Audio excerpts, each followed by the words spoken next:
और अब बात उपराष्ट्रपति चुनाव की, जिसे लेकर सियासत पूरी तरह हाई है। सत्ता पक्ष और विपक्ष के उम्मीदवार चुनावी मैदान में हैं।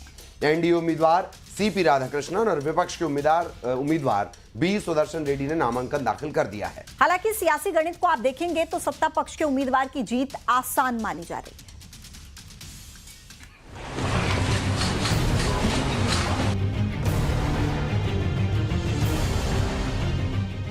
विपक्ष के उपराष्ट्रपति पद के उम्मीदवार और सुप्रीम कोर्ट से retired justice B Sudarshan Reddy ने कुछ इस तरह से अपना नामांकन किया।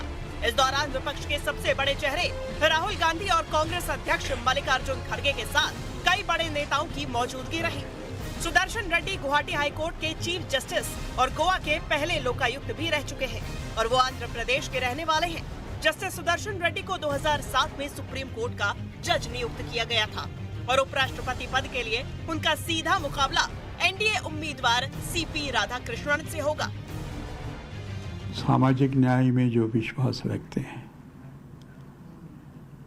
I mean to say that social justice and the constitutional values by which you and I, everybody is bound, वो दिशा में जो लोग सोचते हैं वो तो मेरा समर्थन करेंगे और मैं समझता हूँ समर्थन मिलेगा मुझे, और आप मुझे नेक्स्ट टाइम इंटरव्यू करेंगे as the vice president of India. वहीं एनडीए उम्मीदवार के तौर पर सीपी राधाकृष्णन ने एक रोज पहले उपराष्ट्रपति पद के लिए अपना नामांकन दाखिल किया था। इस मौके पर उनके साथ प्रधानमंत्री नरेंद्र मोदी भी मौजूद रहे। सीपी राधाकृष्णन के नामांकन दाखिल के दौरान बीजेपी अध्यक्ष जेपी नड्डा, रक्षा मंत्री राजनाथ सिंह और गृह मंत्री अमित शाह के अलावा केंद्रीय मंत्री नितिन गडकरी, किरेन रिजिजू और एनडीए के कई बड़े नेता भी मौजूद थे। सीपी राधाकृष्णन की तरफ से कुल 4 सेट नॉमिनेशन फाइल किया गया, जिसमें पहले सेट में मुख्य प्रस्तावक के रूप में प्रधानमंत्री नरेंद्र मोदी के हस्ताक्षर हैं। इस प्रक्रिया में मतदाता वरीयता क्रम में उम्मीदवारों को रैंक करते हैं।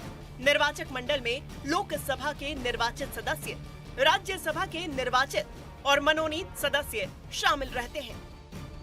उपराष्ट्रपति चुनाव गोपनीयता मतदाता प्रणाली के तहत किया जाता है। यह अनुपातिक प्रतिनिधित्व प्रणाली के आधार पर होता है।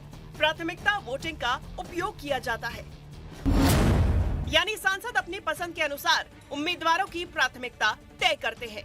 चुनाव का फॉर्मूला प्रत्येक सांसद उम्मीदवारों को वरीयता क्रम में रैंक करता है और सभी वोटों का भार समान होता है। जीतने के लिए एक उम्मीदवार को एक कोटा हासिल करना होता है, जिसकी गणना कुल वैध वोट 2 और 1 के रूप में की जाती है। अगर पहले दौर में कोई भी उम्मीदवार कोटा पार नहीं कर पाता है तो सबसे कम प्रथम वरीयता वाले वोट पाने वाले उम्मीदवार को हटा दिया जाता है और उन मत पत्रों से द्वितीय वरीयता वाले को वोट ट्रांसफर कर दिए जाते हैं। ये प्रक्रिया तब तक जारी रहती है जब तक कि कोई एक उम्मीदवार कोटा हासिल नहीं कर लेता।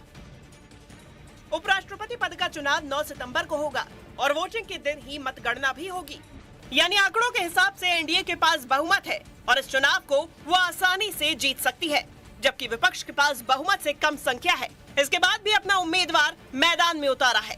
इस चुनाव के जरिए विपक्ष ये संदेश देना चाहती है कि वो हर हाल में लड़ेगी। इधर दिल्ली की सीएम रेखा गुप्ता की सुरक्षा अब बढ़ा दी गई है। उनकी सुरक्षा का जिम्मा सीआरपीएफ ने संभाल लिया है। सीएम रेखा गुप्ता को जेड श्रेणी में सीआरपीएफ का सिक्योरिटी कवर दिया गया है। दरअसल हमले से पहले दिल्ली मुख्यमंत्री की सुरक्षा दिल्ली पुलिस के ही पास थी। दिल्ली पुलिस सुरक्षा में अब सीआरपीएफ की मदद करेगी।